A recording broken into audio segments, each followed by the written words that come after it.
तुम्हें हेलो जिससे दोस्तों, खुशी बहुत बहुत मिलती है ना, स्वागत है सुपर तुम उसके आलम साथ ही बात टेक्निकल में। करो। जैसा कि दोस्तों आप देख मेरा पा रहे क्या हैं, है, आज मेरे पास मैं तो वीवो कल भी वाई अकेला ट्वेंटी था आई मोबाइल है जो कि बहुत ही ज़्यादा और टूटा आज हुआ भी है। तो अकेला रह दोस्तों लूंगा। आज की इस वीडियो में इसका ब्रोकन ग्लास किस तरीके से रिप्लेसमेंट करते हैं, सारी चीज़ें डिटेल से दिखाने वाला हूँ। जैसा कि दोस्तों आप देख पा रहे हैं,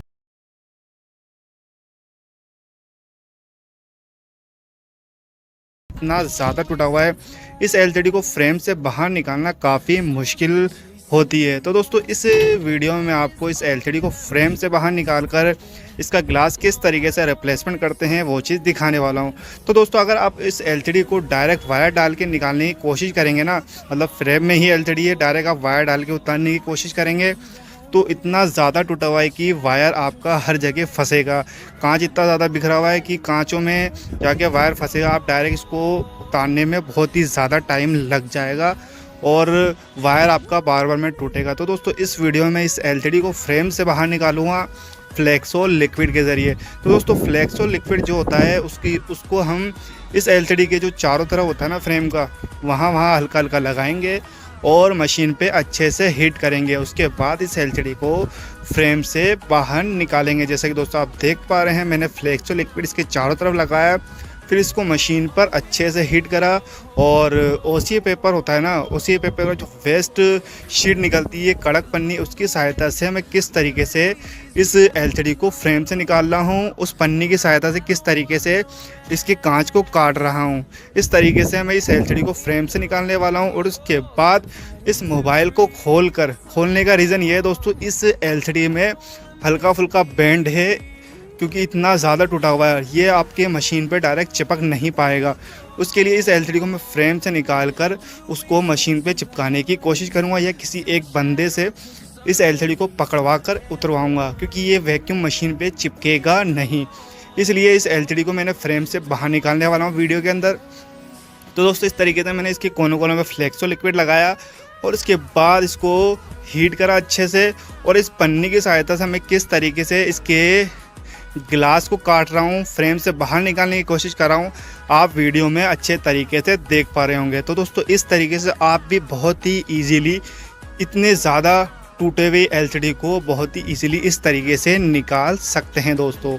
जैसा कि दोस्तों आप देख पा रहे हैं, ये फ्लेक्सो लिक्विड में ये कोने कोने पे अच्छे से लगा रहा हूँ और उसके बाद एलसीडी को फ्रेम गर्म कर रहा हूँ और इसको कड़क पन्नी की सहायता से निकालने की कोशिश कर रहा हूँ। तो दोस्तों आप भी इस तरीके से करेंगे तो ज़्यादा टूटी हुई डिस्प्ले को बहुत ही ईजिली निकाल लेंगे। इस तरीके से मैंने हीट करा और इस पन्नी को बिल्कुल प्यार से धीरे धीरे इसके बॉर्डर को सेट करने की कोशिश कर रहा हूँ और एलसीडी को फ्रेम से निकालने की कोशिश कर रहा हूँ। तो दोस्तों आप भी इस तरीके से ईजिली निकाल सकते हैं कोई सी भी एलसीडी को।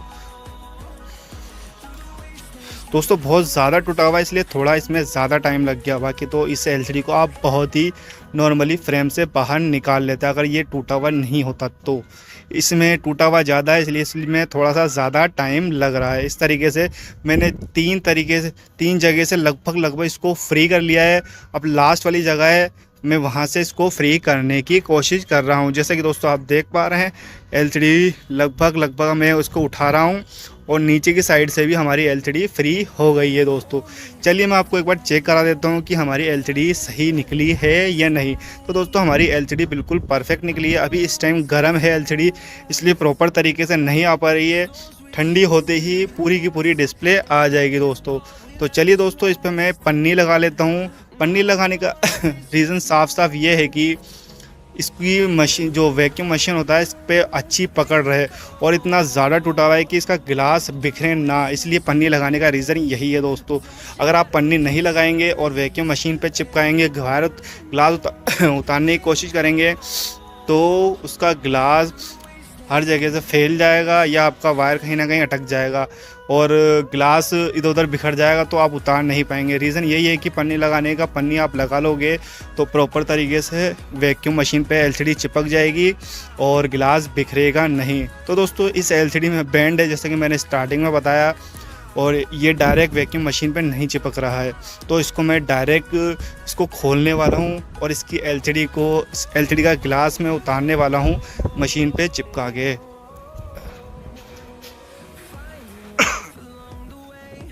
इस तरीके से इसका जो पैनल है दोस्तों, कई बार ये होता है कि पूरा पूरा क्रोम समेत पीछे का खुल जाता है, लेकिन इस साइड में ऐसा नहीं है। इसमें सबसे पहले इसका बैक पैनल है जो कि प्लास्टिक का आता है, वो खुलने वाला है, और उसके बाद स्क्रू खुलेंगे, उसके बाद इसका बैक ढक्कन होता है ना, वो निकलेगा।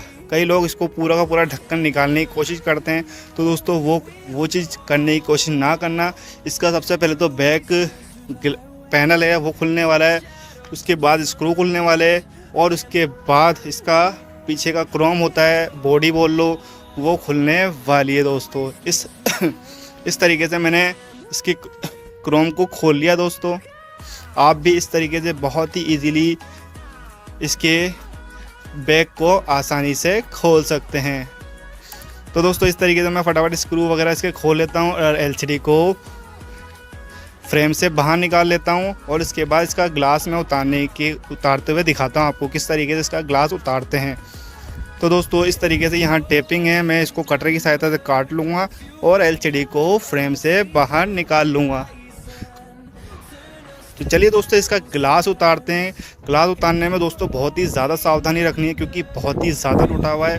अगर आपका कहीं पर भी वायर अटक गया तो आपकी फिल्म कटने का फुल चांस है दोस्तों, इसलिए फिल्म को हमें कटने से बचाना है। इस तरीके से जैसे कि दोस्तों आप देख पा रहे हैं, सबसे पहले तो एलसीडी को सेपरेटर पे अच्छे से सेट करेंगे। सेट करने के बाद इस तरीके से मैंने अपने भाई से एलसीडी को पकड़वा ली, क्योंकि ये सेपरेटर पर अच्छे से नहीं चिपक रहा था। और इस तरीके से मैं इसके ग्लास को उतारने वाला हूं दोस्तों। आप भी इस तरीके से बहुत ही इजीली कोई सा भी ग्लास उतार सकते हैं दोस्तों। इस तरीके से मैं इसके ग्लास को अलग करने की कोशिश कर रहा हूं दोस्तों। इस तरीके से आप धीरे धीरे वायर चलाओ दोस्तों, ज़्यादा टूटा हुआ है इसलिए सावधानी आपको बरतनी पड़ेगी। इस तरीके से जैसे कि दोस्तों आप देख पा रहे हैं, मैं ग्लास को काट रहा हूं। थोड़ा मैंने यहाँ फास्ट कर दिया है, आपका टाइम वेस्ट ना हो, आप फटाफट देख लें दोस्तों। इस तरीके से मैं वायर चला रहा हूँ। आप भी इस तरीके से वायर चला के बहुत ही आसानी से कोई सा भी ग्लास उतार सकते हैं। जो ज़्यादा टूटा हुआ है उसको भी बहुत ही इजीली उतार सकते हैं दोस्तों।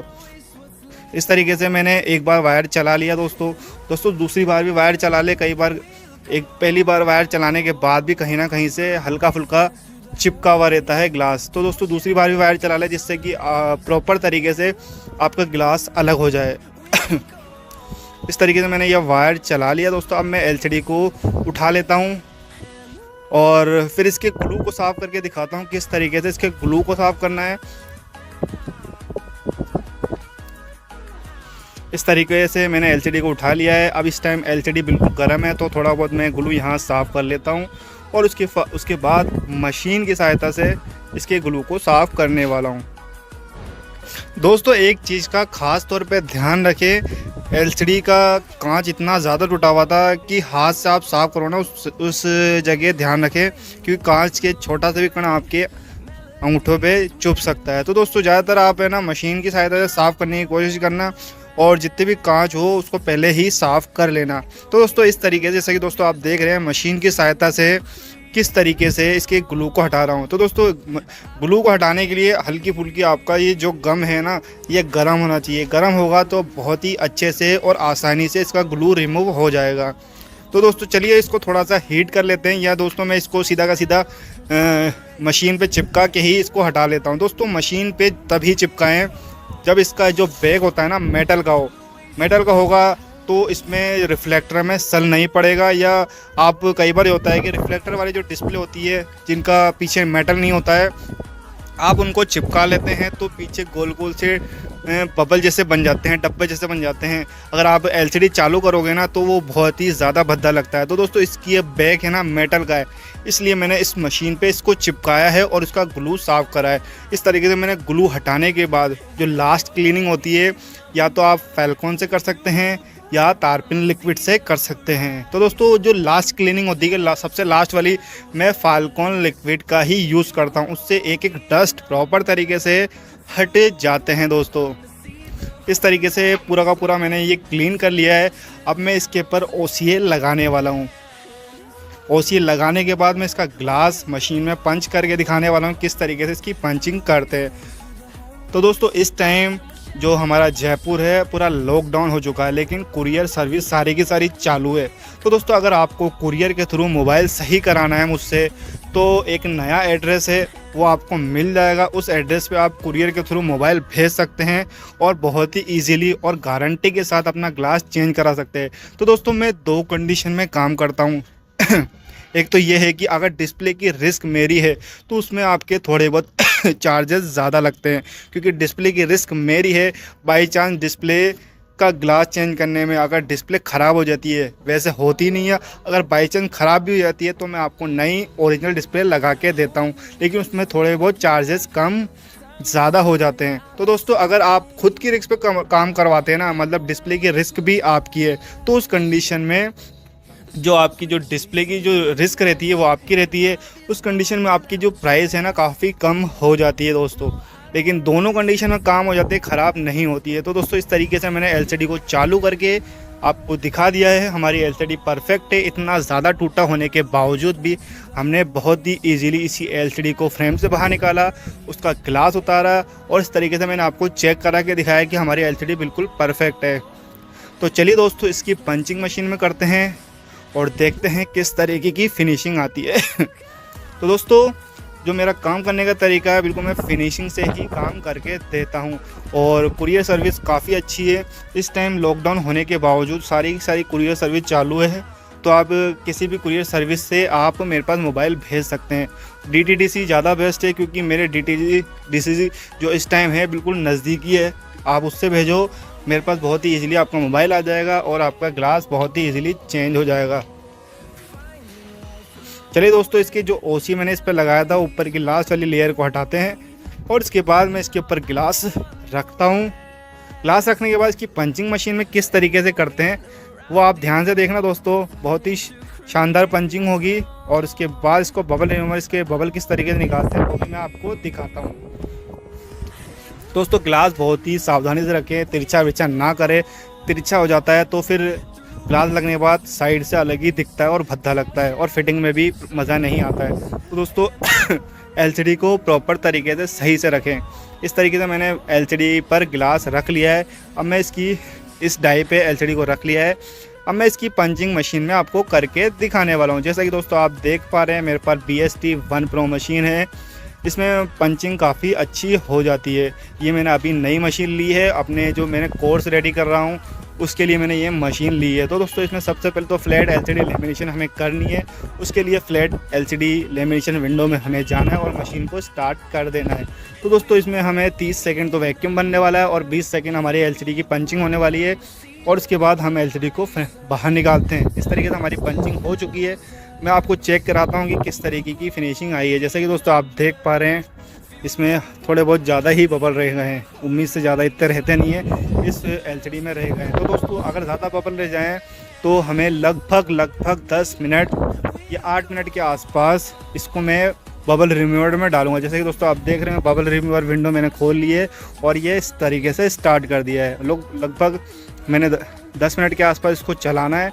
इस तरीके से मैंने बबल रिमूवर को रोक लिया है। अब मैं एलसीडी को बबल रिमूवर से निकालता हूँ, फिर देखते हैं किस तरीके की फिनिशिंग आई है हमारी एलसीडी के अंदर। दोस्तों इस तरीके से मैंने एलसीडी को निकाल लिया है। तो दोस्तों हमारे कंप्लीट बबल निकल चुके हैं। तो चलिए दोस्तों मैं आपको एक बार चेक करा देता हूँ। टाइम ना वेस्ट करते हुए मैंने इसको डायरेक्ट चालू कर लिया है। तो दोस्तों हमारी एलसीडी बिल्कुल परफेक्ट है, टच भी प्रॉपर काम कर रही है हमारी। अब मैं इसको पैक करके दिखाता हूँ किस तरीके से आप पैक करना है। फिनिशिंग में थोड़ा दोस्तों ध्यान देना है, अच्छे से फिनिशिंग रखनी है। सबसे पहले तो मैं इसमें काली ट्यूब से इसको चिपकाने वाला हूँ। तो दोस्तों काली ट्यूब लगाने का रीज़न ये है कि इससे जो काली ट्यूब होती है काफ़ी मजबूत होती है और पकड़ अच्छी रहती है। लेकिन दोस्तों लिमिटेड लगाएं, ज़्यादा ना भरे। कई लोग ये करते हैं कि काली ट्यूब पूरी के पूरे फ्रेम में ऐसा भर देते हैं, जब दूसरी बार एलसीडी को फ्रेम से बाहर निकालते हैं तो इतना ज़्यादा चिपका हुआ रहता है कि उसका रिफ्लेक्टर ज़्यादातर लोग ख़राब कर देते हैं या एलसीडी बाहर निकालने में ख़राब कर देते हैं। तो दोस्तों ओनली उसकी बॉर्डर पे ही हमें ग्लू लगानी है। जैसा कि दोस्तों आप देख पा रहे हैं इसकी जो बॉर्डर है ना उस पर ही ग्लू लगानी है। कई लोग इतना ज़्यादा भर देते हैं कि दूसरी बार जब एलसीडी निकालते हैं या तो एलसीडी टूट जाती है या उसका रिफ्लेक्टर ख़राब कर देते हैं। इस तरीके से मैंने ग्लू लगाया और इसको बहुत ही ईजिली प्रॉपर तरीके से फ्रेम में सेट करना है। सेट करने के बाद इसको मैं जिस तरीके से खोला था उसी तरीके से प्रॉपर तरीके से पूरा का पूरा पैक कर दूंगा। दोस्तों पैकिंग में भी काफ़ी सावधानी रखें, सारी चीज़ें एक एक चीज़ प्रॉपर तरीके से जहाँ लगी है वैसा का वैसा, और एक एक स्क्रू प्रॉपर तरीके से हमें लगाना है। जैसे कि दोस्तों आप देख रहे हैं यहाँ थोड़ा मैंने फास्ट मोड कर दिया, आपका भी टाइम वेस्ट ना हो, इस तरीके से मैं इसको फटाफट पैक कर लूँगा। तो दोस्तों जैसा कि दोस्तों मैंने कहा था एज कोर्स में लाने के लिए, तो दोस्तों जिस बंदे को मैंने एप्लीकेशन बनवाने के लिए दिया था उसका भी यूट्यूब पे चैनल था, तो उसका वीडियो देख के मैंने गया उसके चैनल पे, तो मैंने उससे एप्लीकेशन तो बनवा ली। उसने मेरी लगभग आधी एप्लीकेशन रेडी कर दी है। लेकिन दोस्तों बहुत ही ज़्यादा ढीला आदमी है, बहुत ही ज़्यादा ढीला आदमी है। पूरे के पूरे 2 महीने हो गए एप्लीकेशन दिए हुए। तो दोस्तों बहुत जल्द वो मुझे एप्लीकेशन देने वाला है, और उसके बाद मैं जो भी एज का कोर्स है ना पूरा का पूरा उस पे लाने वाला हूँ। और जिसको भी उस चैनल की या उस कोर्स की मेंबरशिप लेनी है आप ले सकते हैं। तो दोस्तों फ़ीस मैंने बहुत ही ज़्यादा कम रखी है, 10,000 रुपये। आप बहुत ही इजीली इसकी मेंबरशिप ले सकते हैं, और उसमें एक नंबर भी प्रोवाइड कराने वाला हूँ आपको। उस नंबर के माध्यम से आप मेरे को डायरेक्ट कॉल कर सकते हैं। आपकी जितनी भी एज से रिलेटेड कोर्स रहेगा, कोई सी कैल्सी में आपको प्रॉब्लम आती है, उसका सॉल्यूशन मैं हैंड टू हैंड देने वाला हूँ। इस तरीके से दोस्तों मैंने पूरा का पूरा मोबाइल पैक कर दिया, जैसा कि दोस्तों आपने वीडियो में देखा। और दोस्तों आपको लास्ट में LCD चेक करने के बाद आपको इस पर रबड़ लगाना है, क्योंकि रबड़ लगाने से जो हमने गम लगाया है वो थोड़ी देर बाद अच्छे से पकड़ बना लेता है। हैंड टू हैंड पकड़ नहीं बनाता है, तो उसको लगभग आधे से 1 घंटा हमें रबड़ लगा रहना है। उसके बाद प्रॉपर तरीके से हमारी ये पकड़ बना लेगा। उसके बाद इस तरीके से, जैसे कि दोस्तों आपने देखा मैंने किस तरीके से Vivo Y20i का ब्रोकन ग्लास बहुत ही ईजिली रिप्लेसमेंट कर दिया है। तो दोस्तों वीडियो पसंद आया तो वीडियो को लाइक शेयर, और जिन लोगों ने अभी तक हमारे चैनल को सब्सक्राइब नहीं करा वो हमारे चैनल को सब्सक्राइब ज़रूर कर लेना। तो चलिए दोस्तों मिलते हैं नेक्स्ट वीडियो में, और दोस्तों अपना भी ख्याल रखना, अपने परिवार का ख्याल रखना। तो चलिए दोस्तों मिलते हैं नेक्स्ट वीडियो में।